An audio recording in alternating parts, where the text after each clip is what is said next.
বঙ্গোপসাগরে তৈরি হয়ে গিয়েছে ঘূর্ণিঝড় রেমাল এবং ধীরে ধীরে তা উপকূলের দিকে এগিয়েছে। আবহাওয়া দপ্তর জানাচ্ছে রবিবার মধ্যরাতেই এই ঘূর্ণিঝড় রেমাল আছড়ে পড়তে পারে পশ্চিমবঙ্গের উপকূলে এবং বাংলাদেশের এলাকায়। ঘন্টায় ফ্রেজারগঞ্জ থেকে সরাসরি রয়েছে আমাদের প্রতিনিধি দুর্গাদাস বন্দ্যোপাধ্যায়। দুর্গাদাস, ফ্রেজারগঞ্জের ছবিটা ঠিক এই মুহূর্তে কি, প্রশাসনের তরফ থেকে কি সতর্কতা নেওয়া হয়েছে ঘূর্ণিঝড় রেমাল নিয়ে? দেখো, একটা বিষয় পরিষ্কার যে আমি এই মুহূর্তে যে ফ্রেজারগঞ্জে দাঁড়িয়ে রয়েছি, ফ্রেজারগঞ্জ সংলগ্ন যে এটা সমুদ্রের খুব কাছাকাছি জায়গা হওয়ার কারণে দেখতেই পাচ্ছ যে সমুদ্রের জলস্তর ইতিমধ্যেই প্রচুর পরিমাণে বৃদ্ধি পাওয়ার কারণে প্রায় 15 থেকে 20 ফুট জল ওপরে উঠে এসছে। যে জলটা এই আমরা যে স্থানে দাঁড়িয়ে রয়েছি তার থেকে অনেকটা অন্তত 15-20 ফিট নিচে থাকার কথা।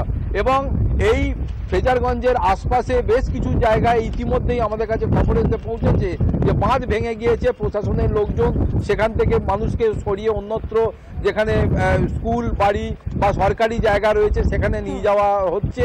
পাশাপাশি তোমায় দেখাবো দূরেতে প্রচুর পরিমাণে ট্রলার এবং মাছ ধরা যে ছোট ছোট বোটগুলো রয়েছে সেগুলো কিন্তু দক্ষিণ 24 পরগনা প্রশাসনের নির্দেশে তারা কিন্তু সমস্ত ফিরে এসে তীরবর্তী অঞ্চলে কিন্তু তারা দাঁড়িয়ে রয়েছে।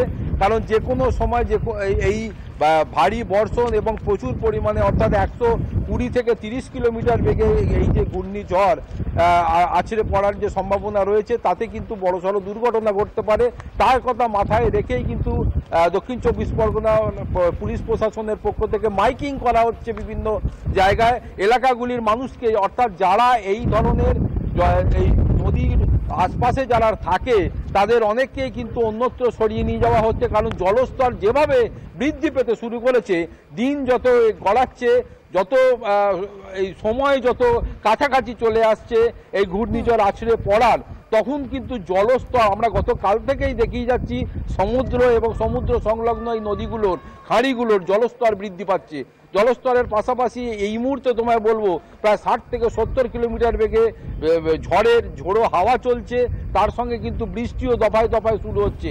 ফলে যত এই ঘূর্ণিঝড় আছড়ে পড়ার আগেই কিন্তু প্রাক্কালে যে জানান দিচ্ছে যে বড়সড় একটা কিছু হতে চলেছে সেটা কিন্তু এখন থেকেই উপলব্ধি করা যাচ্ছে। এবং সেই কারণে রাজ্য সরকারের নির্দেশে, মুখ্যমন্ত্রী মমতা বন্দ্যোপাধ্যায়ের নির্দেশে ডিএম থেকে শুরু করে এসপি থেকে শুরু করে দক্ষিণ 24 পরগনার সমস্ত যারা আধিকারিক রয়েছে তাদের নির্দেশে কিন্তু মানুষকে যাতে কারোর প্রাণহানি না হয়, যাতে তাদের কোনো অসুবিধা না হয়, যাতে বোঝাই যাচ্ছে ঘূর্ণিঝড় মোকাবেলা করতে তৎপর রয়েছে প্রশাসন। আপাতত ধন্যবাদ তোমাকে।